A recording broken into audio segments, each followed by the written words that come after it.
Le journal.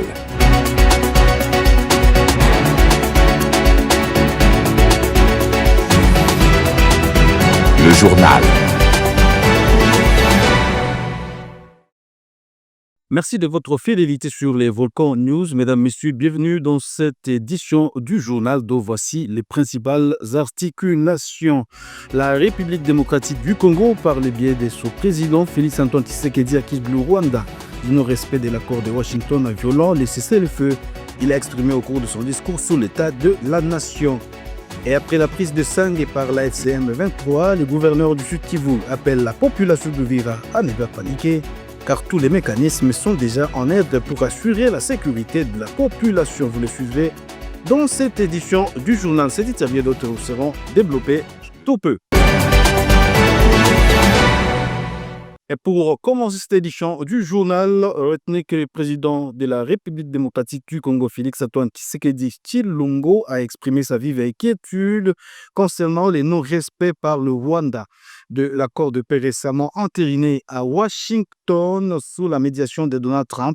Selon Félix Tshisekedi, le Rwanda avait déjà violé les cessez-le-feu le lendemain de sa signature, alors que la RDC s'enrage pleinement à mettre en œuvre cet accord. Il a dit lors de son discours sur l'état de la nation. Je vous propose de le suivre. Malgré notre bonne foi et l'accord récemment entériné, force est de constater que le Rwanda viole déjà ses engagements. Au lendemain même de la signature, des unités des forces de défense du Rwanda ont conduit et appuyé des attaques à l'arme lourde tirées depuis la ville rwandaise de Bugarama, provoquant de lourds dégâts humains et matériels, notamment dans les localités de Kaziba, Katogota et Lubarika au sud Kivu, rompant ainsi le cessez-le-feu. D'ailleurs, ces faits s'inscrivent dans une réalité établie de longue date par les Nations Unies. En effet, le groupe d'experts sur la République démocratique du Congo, dans son rapport final du 23 juin 2025, puis réitéré au 19 septembre 2025, conclut que les RDF exercent la direction et le contrôle effectif des opérations de l'AFC M23, engageant ainsi la responsabilité de l'État rwandais. Fidèle à la parole donnée et aux mécanismes de vérification convenus avec nos partenaires, la République démocratique du Congo n'esquivera jamais sa responsabilité de protéger ses populations partout où elles sont menacées.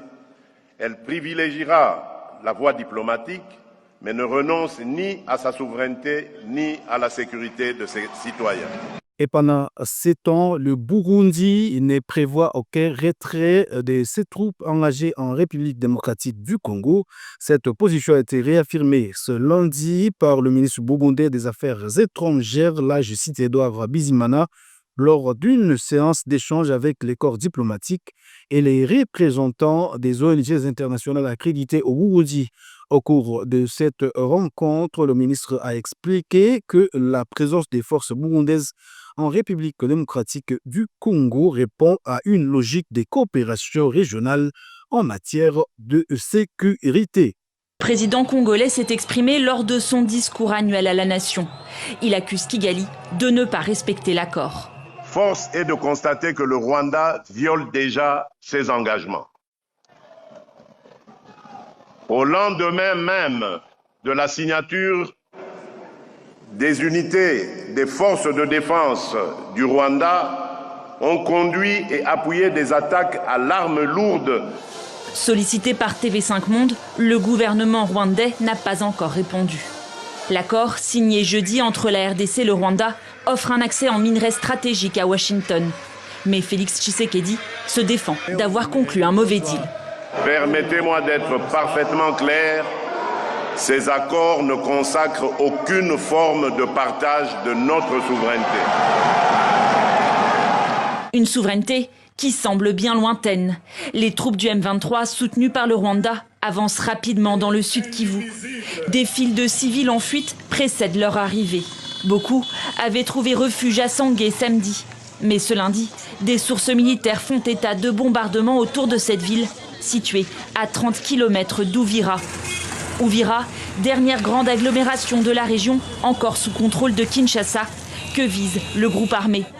La peur s'est emparée de cette cité, réputée pour l'effervescence de ses marchés. Nous entendons dire que l'AFC avance, mais nous ne savons pas exactement ce qu'il se passe, s'ils avancent réellement. Les forces congolaises tentent de contenir l'offensive, épaulées par plusieurs milliers de soldats burundais. Pour Bujumbura, la prise d'Ouvira constituerait une ligne rouge. Le Burundi ne va pas tolérer tout acte qui remettrait en cause la sécurité du Burundi.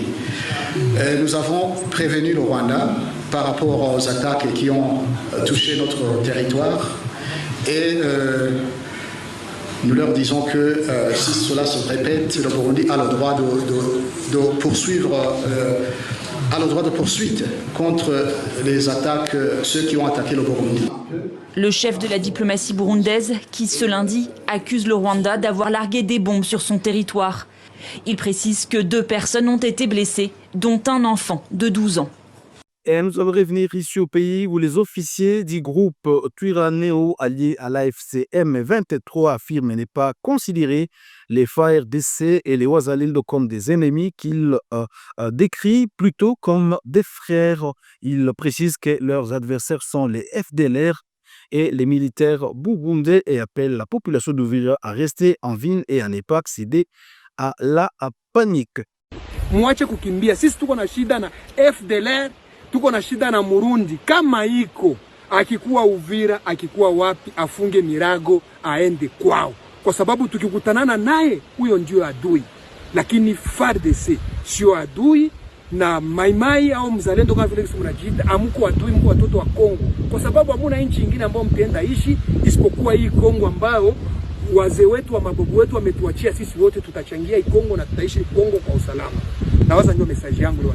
Muwe makini, msije mkapoteze maisha bure, msije mkaumia bure, msije mkafisha watoto bure. Hakuna adui anakuja, mtu anakuja ni watoto wenu, wanawaletea mabadiliko ya serikali mbaya ya Kinshasa. Mambo iko nafanya, msibakie mugiza kisi kwa nawadanganya kusema sema no, wale watu hawajafika Luvungi, wale watu hawajafika huko. Ni uongo kwa nawadanganya. Kama vile ile Andre Bya Dunia, kila siku niko namfuata, kwa napita ku radio Le Messager du Peuple pale Uvira, niko namfuata Andre Bya Dunia. Acha kupanda chuki kwa raia, acha kupanda chuki kwa raia. Raia iko obligé, c'est une obligation kuishi na kabila zingine na kabila zote pamoja. We Andre Bya Dunia, upende usipende, raia itaishi na kabila zingine. Acha kupanda chuki. Cha kwanza mimi najua uko mgeni, uko Murundi au uko Mkongomani, utakimbia kesho hapo nenda kwenu. Lakini kama ingali mapema ukitubu unasema wana mie na mimi nilikuwa nadanganywa na siasa. AFC M23 Twirwaneho.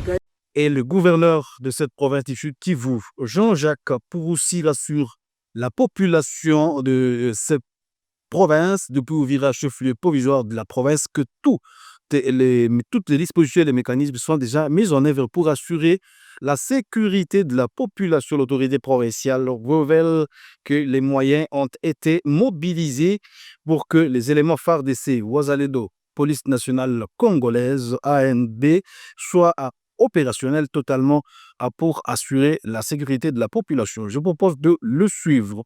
Effectivement, de faire le point avec les membres du Conseil de sécurité. Et dans ce Conseil de sécurité, nous avons discuté essentiellement de la situation sécuritaire dans la province du Sud Kivu pour ces 2 dernières semaines. Et là, nous tenions tout d'abord à rassurer la population pour dire que la province tient le coup et que les membres du Conseil de sécurité font leur travail. Les moyens ont été mobilisés pour que nos éléments, nos forces de défense et de sécurité, c'est-à-dire les Wazalendo, les FARDC, la police, nos services de renseignement soient totalement opérationnels. Et donc là, je peux rassurer la population que chacun vaque à ses occupations et que des dispositions appropriées ont été prises pour que tout se passe bien. Voilà ce que je peux dire pour le moment. Et nous allons poursuivre cette édition du journal par la localité de Kassopo dans le secteur d'Osso Banyungu. C'est un territoire de Massissi qui est le théâtre d'affrontement depuis le matin de ce mardi 9 décembre 2025 entre les éléments de l'AFCM 23 et les Wazalendo. Selon des sources dans la zone, les Wazalendo ont lancé une offensive contre les positions de l'AFCM 23 dans cette entité et des portes détonation d'armes lourdes et légères se font attendre dans la zone où des combats créant une psychose dans les villages environnants. Et pour terminer cette édition du journal, on va se rendre à Butembo où il sera lancé ce mardi 9 décembre 2025 des opérations de capture des passeports biométriques. La mairie annonce des mesures strictes pour éviter tout trafic d'influence.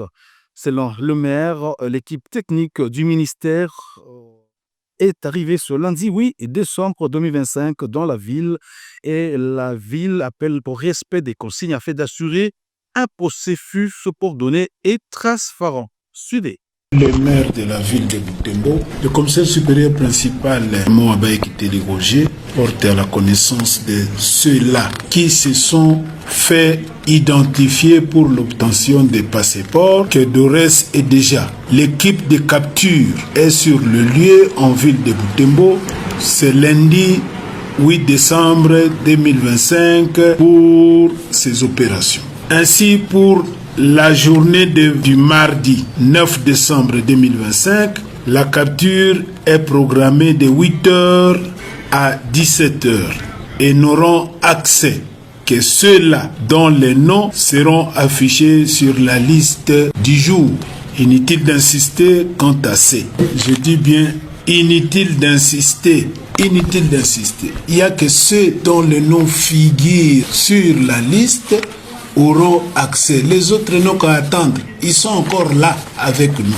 Et c'est par ici que nous arrivons à la fin de cette édition du journal sur les volcans.